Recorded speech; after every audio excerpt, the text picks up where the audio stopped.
رہے ہیں Indus digital news اور کراچی اسٹوڈیو سے میں ہوں سید سلیم اللہ۔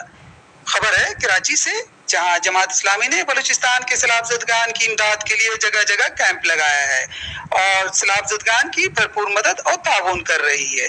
ان کا کہنا ہے کہ مشکل کی اس گھڑی میں انہیں اکیلا نہیں چھوڑا جا سکتا۔ آئیے خبر کی تفصیل کی طرف بڑھتے ہیں۔ جماعت اسلامی کراچی میں بارشوں سے متاثرہ افراد کی ہر ممکن تعاون کے ساتھ ساتھ کراچی بھر میں دیگر اور فلاحی کام بھی بخوبی سر انجام دے رہی ہے۔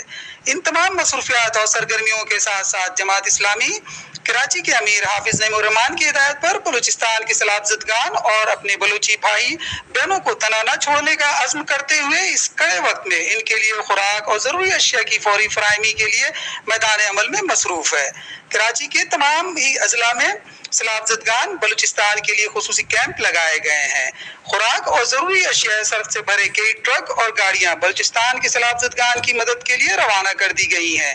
بلوچستان کے سیلاب زدہ علاقوں اور دور افتادہ گاؤں میں جماعت اسلامی کے ذمہ داران اور کارکنان امدادی سامان کے ہمراہ موجود ہیں اور ضرورت مندوں میں سامان کی تقسیم میں مصروف ہیں۔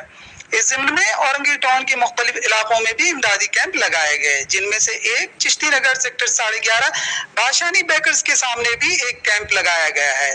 اس کیمپ کے انچارج نامزد امیدوار vice chairman UC7 Orangi town Syed Javed Hussain نے میڈیا سے بات کرتے ہوئے بتایا کہ حالیہ بارشوں نے بلوچستان کے کئی شہروں اور گاؤں کو متاثر کیا ہے اور وہاں ہنگامی صورتحال پیدا ہو گئی ہے۔ مشکل کی اس گھڑی میں ہم سب بلوچستان کے بھائی بہنوں کے ساتھ کھڑے ہیں، میڈیکل کی سہولیات، خوراک اور دیگر ضروری اشیاء کی فراہمی کو یقینی بنا رہے ہیں۔ اہلیان کراچی دل کھول کر بلوچستان کے سیلاب زدگان کی امداد اور ضرورت مندوں کی ہر ممکن تعاون کر رہے ہیں۔ مشکل کی اس گھڑی میں ضرورت مندوں اور اللہ کے پریشان حال بندوں کے ساتھ تعاون اور مالی مدد کر کے ہم سب اپنی آخرت سنوار رہے ہیں۔